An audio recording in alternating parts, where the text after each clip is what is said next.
ሰላም ጤና ይስጥልን ውድ ቤተሰቦቻችን፣ ለሰዓቱ የተመረጡ መረጃዎችን ይዘን ተገኝተናል። በቅድሚያም አበይቶቹ። ሀራ መሬት ከተደራጀበት አፋር ወደ ትግራይ ሰብሮ ለመግባት ተኩስ መክፈቱ ተሰምቷል። ራሱን ሀራ መሬት ወይም የትግራይ ሰላም ኃይል ብሎ የሚጠራው የህወሓት ተቀናቃኝ ታጣቂ ቡድን ከተደራጀበት አፋር ወደ ትግራይ ክልል ለመግባት በአዋሳኝ አካባቢ ጥቃት ከፍቷል ተብሏል። የአማራ ጊዮናዊ ንቅናቄ አግን የአማራ ህዝብ መከራ ውስጥ ነው አለ። መኢአድ በበኩሉ ጦርነት ጋጋሪ ስርዓት ነው ሲል ብልጽግናን ወቅሷል። ጠቅላይ ሚኒስቴሩ አሜሪካ በኮሪደር ልማቱ ላይ ያቀረበችውን ትችት አጣጣሉ። ከውጪ በሞሮኮ የስርዓት ለውጥ እንዲደረግ የሚጠይቅ ህዝባዊ አመጽ ተካሄደ። ቀዳሚ ወዳደረግነው ዜና ስናልፍ ሀራ መሬት ከተደራጀበት አፋር ወደ ትግራይ ሰብሮ ለመግባት ተኩስ መክፈቱ ተሰምቷል። ራሱን ሀራ መሬት ወይም የትግራይ ሰላም ኃይል ብሎ የሚጠራው የህወሓት ተቀናቃኝ ታጣቂ ቡድን ከተደራጀበት አፋር ወደ ትግራይ ለመግባት በአዋሳኝ አካባቢ ጥቃት ከፍቷል ተብሏል። ቡድኑ ወደ ትግራይ ለመግባት በአፋርና ትግራይ አዋሳኝ አካባቢዎች ላይ ጥቃት መክፈቱን በሌተናል ጄኔራል ታደሰ ወረደ የሚመራው የትግራይ ጊዜያዊ አስተዳደር አስታውቋል። የጄኔራል ታደሰ ወረደ አስተዳደር በጉዳዩ ላይ ትላንት ምሽት ባወጣው መግለጫ ሀራ መሬት ወደ ትግራይ ሰብሮ ለመግባት በማለም ጥቃት በአዋሳኝ አካባቢዎች ከፍቶብኛል ብሏል። የሀራ መሬት ኃይሎች ከአፋር ክልል ወደ ትግራይ ለመግባት ጥቃት የከፈቱት በበርሃሌ ግናብር መሆኑን ጊዜያዊ አስተዳደሩ በመግለጫው አመላክቷል። ቡድኑ በበርሃሌ በኩል ወደ አፋር ለመግባት ተኩስ ከፍቶ ሁከት ፈጥሯል ያለው ጊዜያዊ አስተዳደሩ ከአካባቢው አፋር ህዝብ ጋር ተጋጭቷል ብሏል። ወደ ትግራይ ሰብረው ለመግባት ተንቀሳቅሰዋል የተባሉት የሀራ መሬት ኃይሎች ከአፋር ህዝብ ጋር መጋጨታቸውን ጊዜያዊ አስተዳደሩ አስታውቋል። ጊዜያዊ አስተዳደሩ ታጣቂ ቡድኑ በአፋር ህዝብ ላይ ተኩስ መክፈቱ በምንም አኳኋን ተቀባይነት የለውም ቢልም ግጭቱ ከትግራይ ኃይሎች ጋር መሆኑ ተሰምቷል። ቡድኑ ተኩሱን የከፈተው ወደ ትግራይ ክልል ሰብሮ ለመግባት መሆኑን የሚያመላክቱ መረጃዎች እየወጡ ቢሆንም ጊዜያዊ አስተዳደሩ ተኩሱ ከአፋር ህዝብ ጋር ነው ብሏል። ይሁን እንጂ ሀራ መሬት በአፋር ክልል መንግስት ይሁንታ በአካባቢው እየተደራጀ በአፋር ህዝብ ላይ ጥቃት ይከፍታል ተብሎ አይጠበቅም። ከዚህ ቀደም በአፋርና ትግራይ አዋሳኝ አካባቢዎች በተደጋጋሚ ተመሳሳይ ግጭቶች በሀራ መሬትና በትግራይ ኃይሎች መካከል መፈጠሩ ይታወሳል። ከዚህ ቀደም ሁለት ጊዜ በተከሰቱ ግጭቶች በትግራይ ኃይሎች በኩል የሞትና አካል ጉዳት መድረሱን ጊዜያዊ አስተዳደሩ ገልጾ ነበር። በአሁኑ ወቅት የሀራ መሬት እና በትግራይ ኃይሎች መካከል ከግጭት ባሻገር ኃይል በማስከዳት ላይ ተጠምደዋል። ከሰሞኑ ከሀራ መሬት አመራሮችን ጨምሮ ወደ ትግራይ በስፋት እየተመላለሱ መሆኑን መረጃዎች ያመለክታሉ። በተመሳሳይ ከትግራይ ኃይሎች በኩል በስፋት ተዋጊዎች እንደሚገቡ የሚታወቅ ሲሆን አልፎ አልፎ ወታደራዊ አመራሮችም ወደ አፋር ይኮበልላሉ። ለሁለት የተከፈሉት የትግራይ ኃይሎች ወደ ለየለት ግጭት ውስጥ ለመግባት የሚያደርጉት እንቅስቃሴ ከጊዜ ወደ ጊዜ እየተጠናከረ ነው። የጄኔራል ታደሰ ጊዜያዊ አስተዳደር ወደ ሀራ መሬት የኮበለሉ ኃይሎች ወደ ትግራይ ተመልሰው ለድርድር ዝግጁ እንዲሆኑ እየጠየቀ ነው። ጊዜያዊ አስተዳደሩ የትግራይ ችግር በትግራይ ተወላጆች ብቻ መፈታት አለበት የሚል እምነት እንዳለውም በመግለጫው ገልጿል። ልዩነቶችን በሰላማዊና ፖለቲካዊ መንገድ ለመፍታት ዝግጁ መሆኑን ያረጋገጠው ጊዜያዊ አስተዳደሩ አፋር ውስጥ የሚንቀሳቀሰው ሀራ መሬት ወደ ትግራይ ተመልሶ ለድርድር እንዲቀመጥ ጥሪ አቅርቧል። የአማራ ጊዮናዊ ንቅናቄ አግን የአማራ ህዝብ መከራ ውስጥ ነው አለ። መኢአድ በበኩሉ ጦርነት ጋጋሪ ስርዓት ነው ሲል ብልጽግናን ወቅሷል።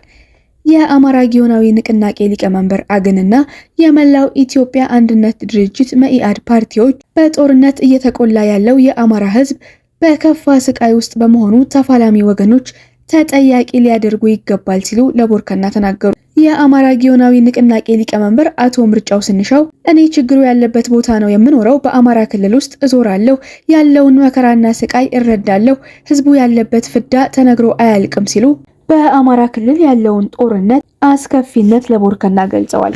የአማራ ህዝብ መከራ ውስጥ ነው ያለው፣ የሚሉት አቶ ምርጫው ለዚህ መከራው የፖለቲካ ድርጅቱ አጠቃላይ በፖለቲካ ዙሪያ የሚደረገው እንቅስቃሴና ገዢው ፓርቲ የከፋ በደል እያደረሰበት ነው ሲሉም ወቅሰዋል። የመላው ኢትዮጵያ አንድነት ድርጅት መኢአድ ፕሬዝዳንት አቶ አብርሃም ጌጡ በበኩላቸው በአማራ ክልል ራሱን መንግስት ባደራጃቸው ኃይሎች አርሶ አደሩ ሳይቀር እየታፈነ በመቶ ሺዎች የሚቆጠር ገንዘብ ከብት እየሸጠ እየከፈለ ነው ብለዋል።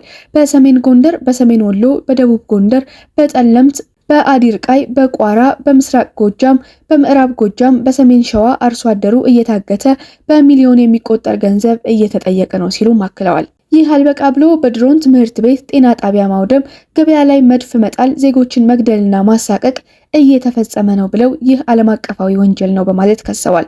ህዝቡ በስቃይ ላይ ነው የሚሉት የአማራ ጊዮናዊ ንቅናቄ ሊቀመንበር አቶ ምርጫው ስንሻው በበኩላቸው ይህን የህዝቡን ስቃይ ለማቅለል ፓርቲያቸው በሰላማዊ ትግል እንደሚታገል ገልጸዋል። ህዝቡን እናደራጀዋለን። አዲስ አበባ ውስጥ ያለ አማራ ሆቴል ላይ ምግብ ባይገዛ፣ ትራንስፖርት ውስጥ ባይገባ፣ አማራ አንድ ቀን ቤቱ ውስጥ ቢውል ብቻ አገዛዙን አንበርክኮ ይደራደረዋል ሲሉም ለቦርከና ተናግረዋል።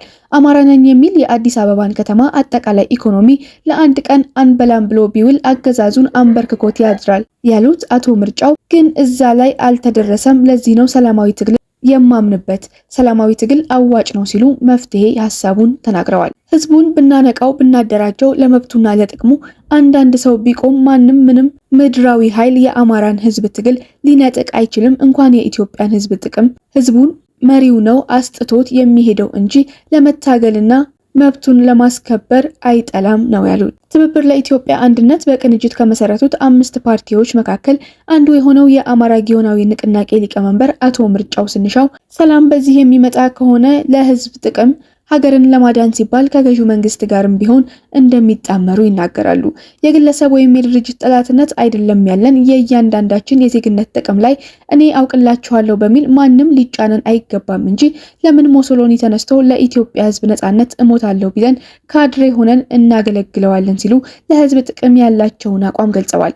ለህዝብ አንድነት ቢመጣ ከማንም ወገን ጋር ስለ ኢትዮጵያ ብሔራዊ ጥቅም እንሰለፋለን ያሉት አቶ ምርጫው ይህ ማለት ግን በኢትዮጵያ ህዝብ በሚያሴር አምባገነናዊ ገዢ እንበረከካለን ማለት አይደለም ብለዋል።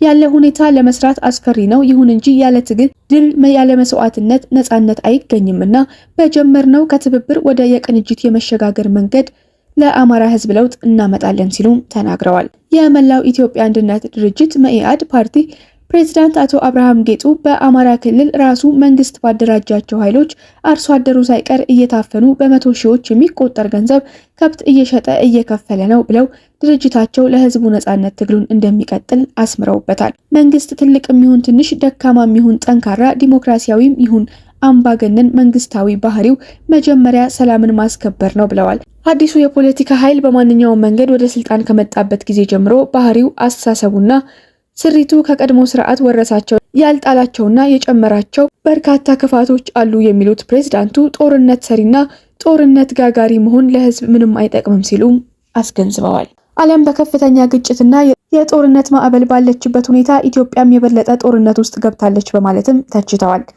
ዜጎች ከቦታ ቦታ በነጻነት እንዲንቀሳቀሱ ማድረግ፣ ፍትህን ማረጋገጥ፣ ዲሞክራሲ እንዲመጣ ከሌሎች ኃይሎች ጋር አብሮ መስራት የመንግስት ቀዳሚ ኃላፊነቶች መሆናቸውን ብንተነትንም የሚሰማ የለም ሲሉም ወቅሰዋል። ጦርነት ጋጋሪ የሆነ ስርዓት ነው ያሉት አቶ አብርሃም ጦርነት እንደ መደበኛ ስራ የያዘ ስርዓት መስሎ ነው የታየን በማለትም በብርቱ ወንጅለዋል። በጦርነት መንግስታዊ ስርዓት ይቀጥላል ብሎ ማሰብ በራሱ ራሱን የቻለ ችግር ነው። ስለዚህ ከመንግስት ብዙ ይጠበቃል ሲሉ አክለው ከመንግስት ጋር እየተፋለሙ ያሉ ኃይሎችም ለሰላምና ለዜጎች ነጻነት መስራት፣ ለፍትህ መቆም አለባቸው። ዘርና ቋንቋ፣ ማንነትና ልዩነት ሳያደርጉ ለተነሱበት ዓላማ የተሻለ መንገድ የሚሆነው በውይይት ነገሮችን መፍታት ነው የሚል ምክር ለግሰዋል። የጦርነት ህግ አለው የሚሉት የመኢአድ ፕሬዝዳንት መንግስትም ሆነ ሌላው አካል እንደፈለገ የሚያስወነጭፈው መሳሪያ በሚወድቅበት ቦታ ንጹሃንን የሚገድል፣ ትምህርት ቤቶችን፣ ሆስፒታሎችን፣ ቤተ እምነቶችን የሚያወድም ከሆነ ሁለቱም አካላት ተጠያቂነት አለባቸው ብለዋል። ንጹሃን አደጋ ላይ በሚወድቁበት ሁኔታ የሚደረግ ጦርነት በጦር ወንጀል የሚያስጠይቅ ነው። በዚህም ብቻ ሳይሆን በዘር ፍጅትም ያስጠይቃል። ምክንያቱም እየተካሄደ ያለው ጦርነት ማንነት ተኮር ስለሆነ ሲሉም ለቦርከና ተናግረዋል። በመሆኑም የፋኖና የመንግስት ታጣቂዎች ሰላማዊ ዜጎችን የመጠበቅ ግዴታ አለባቸው ሲሉ አስገንዝበዋል። ጦርነታቸውንም ማድረግ ያለባቸው ከንጹሃን በራቀ አውድ መሆን አለበት ያሉት አቶ አብርሃም ጌጡ ፓርቲያቸው መኢአድ እንደሚያምንበት አስረድተዋል። ወንድም ከወንድሙ ጋር ነው እየተጨፋጨፈ ያለው፣ ይህን አቁሙ የሚል ግን የለም። ጦርነት አቁሙ ብለው የሚናገሩ የሃይማኖት አባቶች የሉም፣ የሀገር ሽማግሌዎችም እየጠፉ ነው። ስለዚህ ቢያንስ ተፋላሚ ወገኖች ድርድርና ንግግርን ያስቀድሙ ሲሉ መክረዋል። ጠቅላይ ሚኒስቴሩ አሜሪካ በኮሪደር ልማቱ ላይ ያቀረበችውን ትችት አጣጣሉ። ጠቅላይ ሚኒስትር አብይ አህመድ 10 ሺዎች የተፈናቀሉበትን የኮሪደር ልማት የተቹ እንደ አሜሪካ ያሉ ሀገራትና የሰብአዊ መብት ተቆርቋሪ ድርጅቶችን ኮንነዋል። አብይ የኮሪደር ልማት ያስከተለውን የዜጎችን መፈናቀልና የንብረት ዋስትና ማጣት የተቹ ሀገራትና ተቋማትን በእኛ ጉዳይ ጣልቃ አትግቡብን በማለት ምላሽ ሰጥተዋል። አብይ በበላይነት በሚመሩት የኮሪደር ልማት ላይ ለቀረቡ ትችቶች ምላሽ የሰጡት የአሜሪካ የውጭ ጉዳይ ሚኒስቴር ትችት አዘል ሪፖርት ይፋ ካደረገ በኋላ ነው። በአሜሪካ ግምገማ የኢንቨስትመንት እንቅፋት ተብለው ከተጠቀሱ ችግሮች መካከል መንግስት በከተሞች በስፋት እየተገበረው የሚገኘው የኮሪደር ልማት ያስከተለው የዜጎች መፈናቀል አንዱ ነው። በኮሪደር ልማት ዜጎች ያለ ቅድመ ማስጠንቀቂያና ካሳ መፈናቀላቸው የባለ ሀብቶችን የኢንቨስትመንት ፍላጎት እንደገደበው ተመላክቷል። በኮሪደር ልማቱ ምክንያት ከተፈጸሙ መፈናቀሎች መካከል የተወሰኑት ያለምንም ማስጠንቀቂያና ጠመንጃ ተደቅኖ እንደተፈጸሙ ናቸው ተብሏል። ይህ ድርጊት በውጭ ዜጎች ባለቤትነት የተያዙ ተቋማትን ጭምር ያካተተ መሆኑ የባለ ሀብቶችን ፍላጎት እንደገደበው ተገልጿል። ጠቅላይ ሚኒስትሩ መንግስታቸው አዲስ አበባን ጨምሮ በበርካታ ከተሞች እያካሄደ ያለውን የኮሪደር ልማት ፕሮጀክት ለማጣጣል የሚሞክሩ ያሏቸውን አገራትና ቡድኖች ተችተዋል። አብይ በይፋዊ ማህበራዊ ትስስር ገጾቻቸው በቪዲዮ ባስተላለፉት መልእክት ላይ የኮሪደር ልማት ለማጣጣል የሚሞክሩ ያሏቸውን ሀገራትና ቡድኖችን ኮንነዋል። ጠቅላይ ሚኒስትሩ በትችት አዘል መልእክታቸው የኮሪደር ልማቱ የተቹ ሀገራት ተቋማት የእናንተን ስራ ስሩ፣ ይህን ለኛ ተውልን በማለት እንደማይመለከታቸው ገልጸዋል። በኮሪደር ልማቱ ላይ ከሰብአዊ መብት ጥሰትና ንብረት ዋስትና ማጣት ጋር በተያያዘ ለቀረቡ ትችቶች እንደማይቀበሉ ለእንደዚህ አይነቱ ጆሮ መስጠት አያስፈልግም በማለትም አረጋግጠዋል። ምንም እንኳን ጠቅላይ ሚኒስትሩ የኮሪደር ልማቱ ላይ የቀረበውን ትችት ቢያጣጥሉም ዜጎች ከቤት ንብረታቸው ያለአግባብ መፈናቀላቸው ከሰብአዊ መብት ተቋማት ምርመራ ጋር ተረጋግጧል። ጠቅላይ ሚኒስትሩ ያጣጣሉት የአሜሪካ የግምገማ ሪፖርት በኮሪደር ልማቱ ያለምንም ማስጠንቀቂያና ጠመንጃ ተደቅኖ ጭምር የተፈጸመ መሆኑን ያትታል።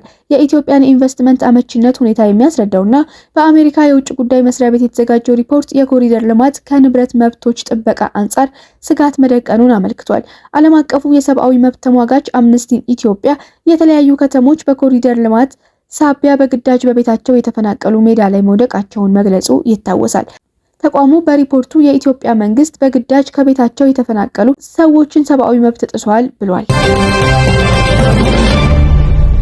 ከውጪ በሞሮኮ የስርዓት ለውጥ እንዲደረግ የሚጠይቅ ህዝባዊ አመጽ ተካሄደ።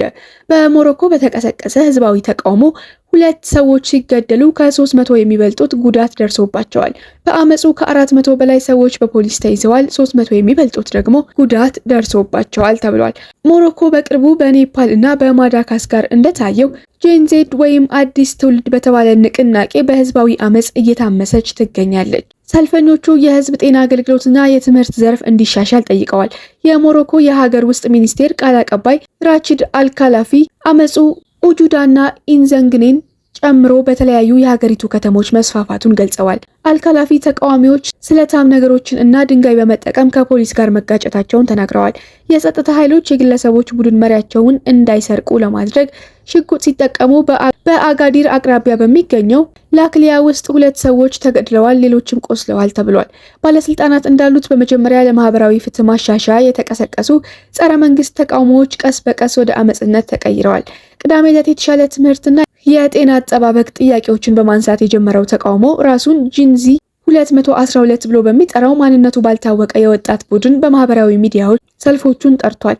ቡድኑ ድጋፍን ለማሰባሰብ እንደ ቲክቶክ፣ ኢንስታግራም እና ፌስቡክ የመሳሰሉ የማህበራዊ ሚዲያ መድረኮችን ተጠቅሟል። ተቃዋሚዎች ተሽከርካሪዎችን ማቃጠላቸውንና መሰረተ ልማቶችን ማውደማቸውን ባለስልጣናቱ ተናግረዋል። የጸጥታ ኃይሎች ተቃዋሚዎችን ከበው በመኪኖቻቸው ውስጥ በኃይል ሲጎትቷቸው የሮይተርስ ዘገባ ያሳያል። ባለስልጣናቱ መጀመሪያ ላይ ሰልፎቹን ለመቀልበስ ሙከራ አድርገው ምላሽ ሰጥተው ነበር። ነገር ግን ሰልፎቹ ማክሰኞ ምሽት ወደ ከፍተኛ ብጥብጥ ተሸጋግረዋል። የሀገር ውስጥ ጉዳይ ሚኒስቴሩ በማክሰኞ ግጭት 263 የጸጥታ ኃይሎች አባላትና 23 ሰላማዊ ሰዎች ቆስለዋል ብሏል። ሮብ ምሽት ላይ ብጥብጡ በዋና ከተማዋ ራባት አቅራቢያ ወደምትገኘው ወደ ሳሌ ተዛምቷል ነው የተባለው።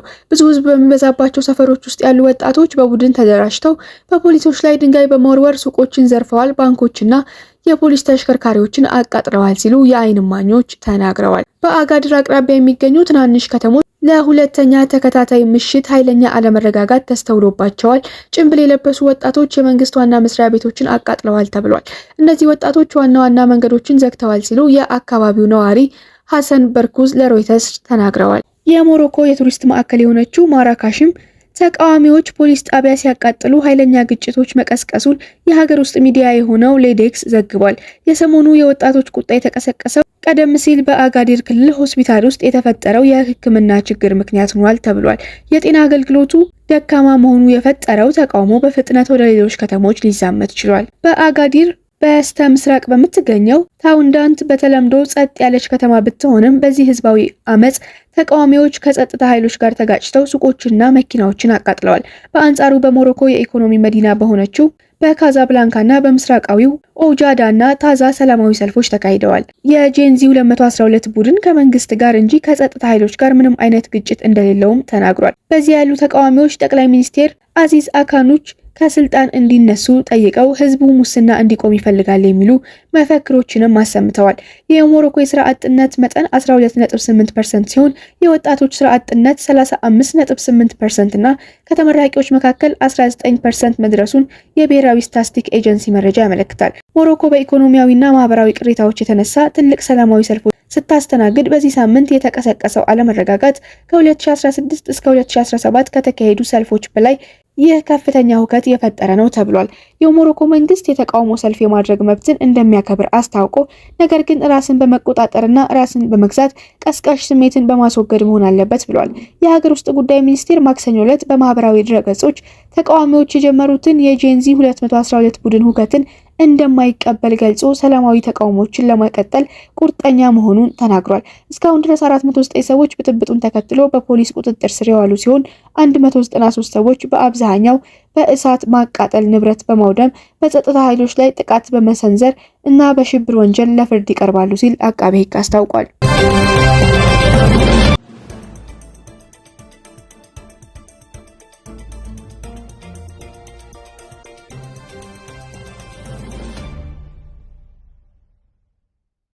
ውድ ቤተሰቦቻችን የሰዓቱ መረጃዎች እነዚህ ይመስሉ ነበር።